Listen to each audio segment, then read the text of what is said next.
بسم الله الرحمن الرحيم الحمد لله رب العالمين والصلاة والسلام على أشرف المرسلين سيدنا محمد وعلى آله وصحبه أجمعين تاكبعدي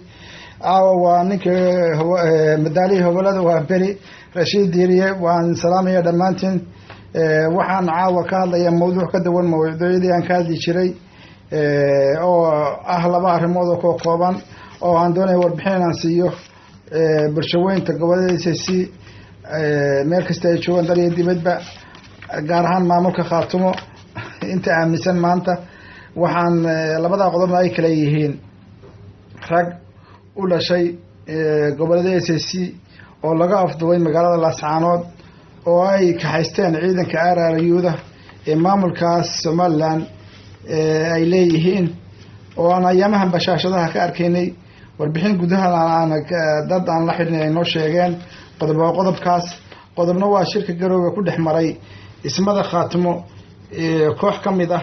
iyo ergeyga gaarka qaramada midoobay oo qaabilsan arrimaha Soomaaliya arintaas oo isku taxalujiyay una geeyay ninka maamulka Somaliland madaxda ah Cabdiwali Gaas iyo kulankaasna uu isaguna goobjoog ah isaga ku xigeenkiisuba labada arrimood baa rabaa shacbiga Khaatumo inuu u bandhigo iyo goboleedkiisa dhamaan badal dibadba arintan marka koowaad hadaan ka hadlo arintan raggan lagu qafaashay magaalada la yiraahdo Laascaanood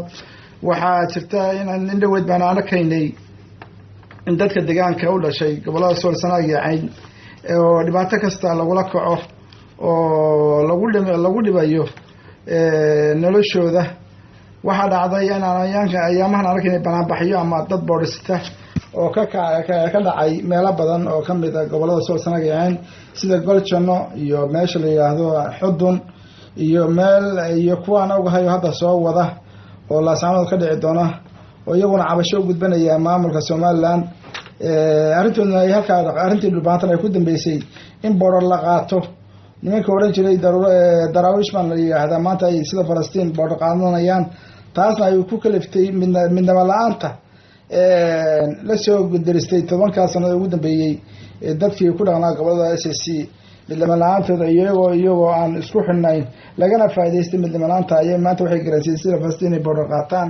wiilashooda ama aqoon-yahanintooda lagu haysto kibirkana ay ka daba tagi waayaan ama ay talaabo ka qaadi waayaan sida ay maamulka garowga marka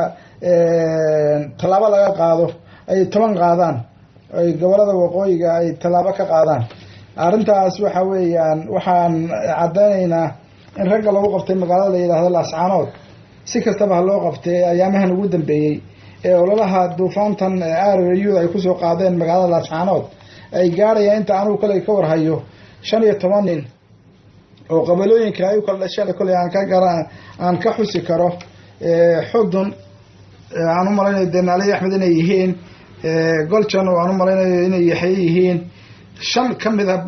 barkad oo Laascaanood iyagana waliba 4 kamid ay walaalay yihiin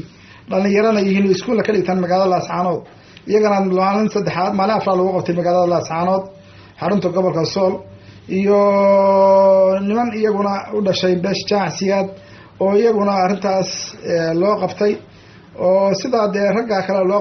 qabtay marka waxaan raggaas anu kale intaan xusuustahay ama ragga nooga soo warmay sheegayaan 15 bay gaarayaan haddana kulligood waxay ku xidhan yihiin magaalada ilaa Hargeysa oo jeer Hargeysa u yaala bay ku jiraan oo waliba 3 meelood baa la kala geeyay jeelasha magaalada loo kala qaybiyay sidii xoolihii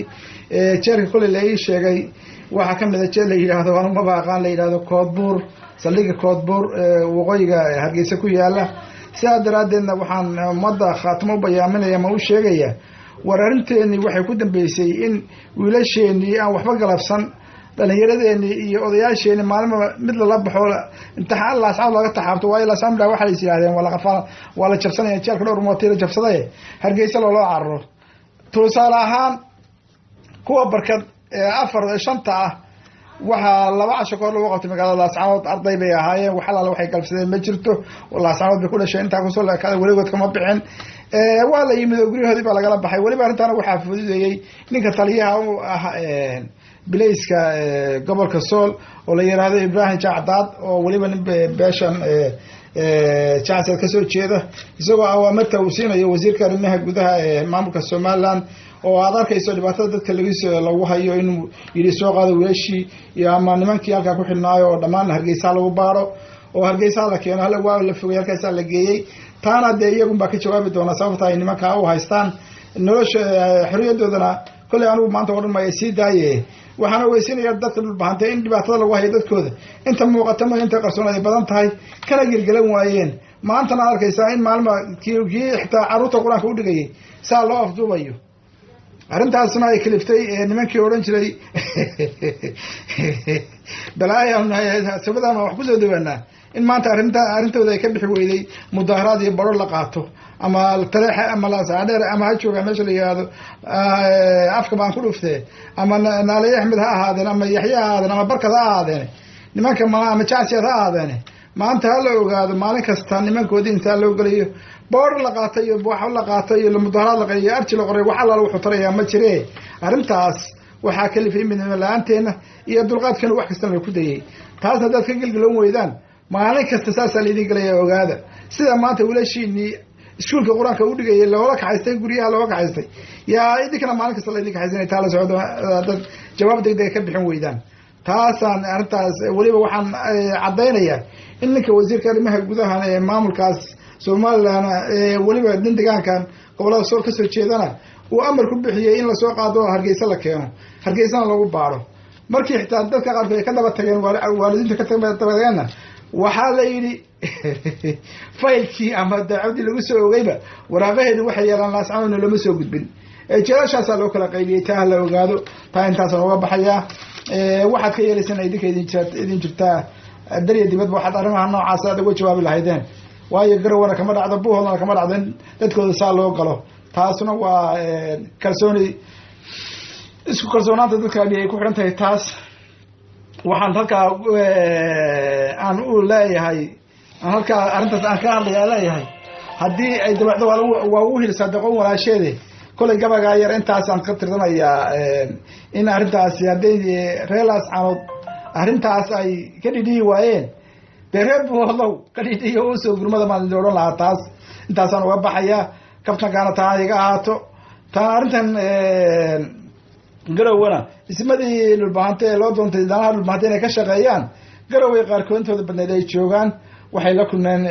ergeyga gaarka qaramada midoobay ugu qaabilsan arrimaha Soomaaliya waxa la isla hadana dhulbaantay ka hadlayaan nimankaas dacwadoodii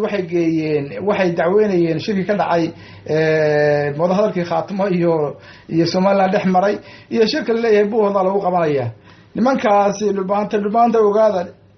haddaad garaad doonay aad islaayeen garaad idin joogo idin dalal maanta ka shaqeynaya nimankaas ogaada inay maamulka Puntland u shaqeynayaan inta halka tagtay in taleefanka ka qayb gashay in kale oo ku xiranba inay arrimaha halkaas ka shaqeynayaan ogaada oo dhibaatada halka intay ka lahayn dadkooda oo wiilashoodii arkaysa maalin kasta in loo taxaabanayo oo ararooyinta iska yimaadaan ay la socodka ka xaysanayaan oo mid juuq waran kara uusan jirin bargaraad kale oo ka hadlaya arrimahaas lagula kacayo shacbigooda ciidamada ararooyinka ku xaysan nin kale oo ka hadlaya ma jiro waxa laga hadlayaa meesha la yiraahdo shirka leeyahay Khaatimo iyo Soomaaliland ma wada hadlaya yaa laga hadlaya oo halkaas ay u tageen iyo shir leeyahay buuhada lagu hadlayo Khaatimo lagu dimanaya war hadda shirkan Khaatimo dumisaan ala khaliif iska tagay wuxuu iska aadayaa meesha la yiraahdo Mareykan buu aadaya dhibaatana maanta dhibaato ma dhaafna kuma qabo itaalkoodii xoogooda waxay soo geeyeen ala khaliif Soomaaliland la wada ismadan ku shiray garowe itaalkoodii xoogooda waxay soo geeyeen ala khaliif Soomaaliland la wada iyo garaajama garacalba talada dhulbaanta tuurta ku sita nimanka ismada ee garowe jooga ee dhulbaanta waxay xoogooda iyo dagaalkooda iyo dhibaatada dadka lagu hayo ka door bideen dacwada cali khaliif iyo garaajama garad cali ogaada maanta dhibaatada dadkiina lagu hayo inay saa tahay maanta garowana wax allaala wax idin qabanayaan ay jirin maamulka garow wax allaala wuxuu idin qabanayaa ma jiro shacbigiina ballan waxaan idin qaadimay habeen kasta meesha saacatan inaan ummadda Khaatimo soo bandhigo aniga idinkana waa inoo dagaal saasana sheegay inta aad doonaan wax maatayda ma doonay dhibaatayda ma doonay waxaan idin doonay inaad wanaagsanaataan oo aad bandin iska shaqaysaan haddii aad garateen inaad maanta dadka u adeegtaan bisaakaraad noogu noqon maysaan shacbigana waa Khaatimona waxaan leeyahay ogaada cididii maqana ma cidna ma maqna ceelo ma qonna wassalaamu calaykum wa rahmatullahi wa barakatuh